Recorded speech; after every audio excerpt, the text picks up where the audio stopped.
क्योंकि सास भी कई बहू थी कि आने वाले एपिसोड में आप देखेंगे रणविजय मिहिर से बोलता है कि मैं क्या जवाब दूं आप लोगों को। मेरे पास तो एक नौकरी थी वो भी चली गई क्योंकि वो कंपनी ही बंद हो गई है। वो बोलता है मुझे पता है कि आप लोगों ने परी को प्रिंसेस की तरह रखा है और मैं आपकी परी को प्रिंसेस की तरह नहीं रख सकता। मेरी तो इतनी औकात भी नहीं है कि उसको अपनी नॉर्मल खुशियाँ भी दे सकूँ। लेकिन हाँ, एक चीज़ है जो मैं उसे दे सकता हूँ, वो है प्यार। नूना बोलती है इतनी सी बात है तो मैं तुम्हें जॉब देती हूँ, बस फिर तो प्रॉब्लम सॉल्व हो गई। अब किसी को इस रिश्ते से ऐतराज़ है। तभी तुलसी वहाँ पर आती है और वह बोलती है कि हाँ, मुझे ऐतराज़ है। मिहिर गुस्से में आता है, बोलता है मैंने बोला था तुम्हें कि तुम मेरे और परी के बीच में बिल्कुल नहीं मत बोलना।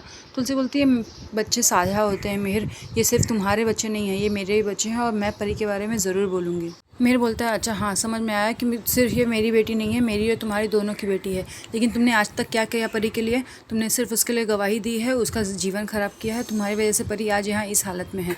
तुलसी बोलती है कि हाँ, मैं नहीं हूँ अच्छी माँ और मैंने उसके साथ में गलत किया है, लेकिन मैं जब तक ज़िंदा हूँ मेरे हिसाब से मैं सही हूँ और मैं कभी भी सच का साथ नहीं छोड़ूंगी। अगर मुझे ये लगता है कि ये लड़का परी के लिए गलत है तो मैं इसकी शादी कभी भी परी के साथ में नहीं होने दूंगी। मिहिर बोलता है तुमने साबित ही कर दिया ना आखिर में कि तुम सगी माँ नहीं हो। तुलसी को बहुत बुरा लगता है। वो बोलती है कि आज तक परी बोलती थी तो मुझे इतना फ़र्क नहीं पड़ता था, लेकिन आज तुमने बोला है तो ठीक है, अगर तुमको यही लगता है तो कोई बात नहीं। मेरा इनसे सिर्फ वचन का रिश्ता है जो कि मैंने अपनी बहन को दिया है, तो मैं वो वचन अपने मरते दम तक निभाऊंगी, क्योंकि एक ना एक दिन मुझे भी ऊपर वाले को अपना मुंह दिखाना है। तभी परी बोलती है माँ, आप ऐसा क्यों कर रही हैं मेरे साथ में? आपको क्यों नहीं समझ में आ रहा, आप मेरी खुशियों के खिलाफ क्यों हैं?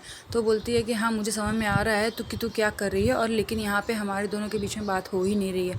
यहाँ बात सिर्फ ये है कि मैं इस लड़के से तेरी शादी कराऊँ या नहीं, और जब तक मैं हूँ मैं इस लड़के से तेरी शादी नहीं कराऊँगी। मिहिर बोलता है ये मेरी भी बेटी है और मैं फ़ैसला लेना जानता हूँ। तो तुलसी बोलती है कि हाँ, तुम्हारी बेटी है, आज तक तो तुमने इतना ध्यान रखा है उसके बच्चे की पढ़ाई कब करनी है, क्या स्कूल में लेके जाना है, उनकी पेरेंट्स मीटिंग कब है, कब उनका एग्ज़ाम है, तुम्हें कुछ भी खबर नहीं थी। तब तो मैंने सारी जिम्मेदारी अकेले निभाई ना, तब तो मैंने तुमसे कंप्लेन नहीं की। और आज तुम बोलते हो कि नहीं, मैं इन लोगों में भेदभाव करती हूँ, ये सिर्फ तुम्हारे बच्चे हैं। मिहिर बोलता है कि तूने ये सब किया, ठीक है मानता हूँ, लेकिन क्या इससे तुमको हक मिल गया कि तुम उसकी ज़िंदगी के साथ में कुछ भी करो? तो वो बोलती है कि नहीं, मुझे हक नहीं मिला है, लेकिन मैं ये उसके साथ में भी गलत नहीं होने दूँगी। वो जाती है रणविजय के पास में, बोलती है देखो मुझे तुमसे कोई प्रॉब्लम नहीं है, लेकिन मैंने तुमसे तुम्हारे बारे में इतना सब कुछ सुन लिया है कि जितना मैंने सुना है वो सुनने के बाद में कोई भी औरत अपनी बेटी की शादी तुमसे ना करेगी। तो वो बोलती है कि क्या ये गलत है कि तुम 2 बार जेल जा चुके हो? क्या ये गलत है कि तुम अमीर लड़के को फंसाते हो? क्या ये गलत है कि तुमको धोखा देते हो? और तुमने परी से भी इसीलिए रिश्ता रखा है क्योंकि वो अमीर है? तभी रणविजय बोलता है देखिए, मैं कुछ बोल नहीं रहा हूँ क्योंकि मैं आपका लिहाज कर रहा हूँ, लेकिन आपने जो सुना है वो हमेशा सही नहीं हो सकता। क्या आपके पास में कोई सबूत है? वो बोलता है कि मैं आंटी की बात का कोई बुरा नहीं मान रहा हूँ, क्योंकि अंकल मुझे पता है कि मैं गरीब हूँ और मुझे पता है कि मैंने इस बड़े से घर में रिश्ता करने की सोची है, वो गलत बात है। मेरे पापा हमेशा बोलते थे कि हमेशा सही लोगों के साथ में रिश्ता करना चाहिए, और मैं गरीब हूँ इसलिए मेरा यहाँ पर कोई भी औकात नहीं है, लेकिन मैं चुप हूँ इसका मतलब ये नहीं है कि मैं गलत हूँ। तभी रणविजय वहाँ से निकल जाता है और उसके जाने के बाद में लोग मिहिर को फिर बोलते हैं कि तुमने क्यों किया है ऐसा? तो मिहिर बोलता है कि तुम्हें पता ही नहीं कि बाहर वालों के साथ में कैसा रिश्ता रखना चाहिए। और वो बोलता है अरे मैं तो भूल ही गया, मैं भी यहाँ पे बाहर वाला ही हूँ, कुछ दिनों का मेहमान हूँ। इतना बोलकर वो अपने कमरे में चला जाता है। दूसरे दिन सुबह करवा चौथ की सरगी के लिए तुलसी और शोभा बैठते हैं। तो शोभा बोलती है माँ, आपको ये करवा चौथ रखने की कोई ज़रूरत नहीं है, आपको पता है ना पापा आपसे गुस्सा है, तो पता नहीं ये व्रत आपका पूरा करवा पाएंगे कि नहीं। तुलसी बोलती है कि मैंने इस व्रत का अनुष्ठान रखा है तो मैं ये व्रत ज़रूर करूँगी।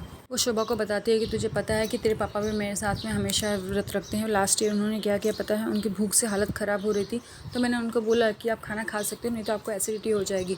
तो बोलते हैं कि नहीं, मैं नहीं खाऊंगा, लेकिन अगर तुम्हें भूख लगी तो तुम खा सकती हो। तो बोली नहीं नहीं, मैं ऐसा कुछ भी नहीं करने वाली हूँ, जब तक चाँद नहीं निकलेगा मैं खाना नहीं खाऊँगी।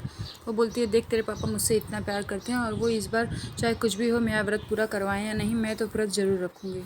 उन दोनों के जाने के बाद मिहिर भी आता है, चुपके से सरगी लेकर चला जाता है। सुबह मिहिर के स्मूदी का टाइम होता है तो मुन्नी लेकर जाती है। तुलसी बोलती है कि तू रहने दे, मैं लेकर जाती हूँ। तो तुलसी चेक करना चाहती है कि देखते हैं मिहिर ये स्मूदी पीते हैं कि नहीं, लेकिन वो छुप के देखती रहती है। तभी मिहिर के हाथ से वो गिलास गिर जाता है और मिहिर स्मूदी नहीं पीता। फिर वो गुस्से में चला जाता है ऑफिस, और तभी मुन्नी बोलती है कि अरे साहब, आपका टिफ़िन यहीं पर रह गया है।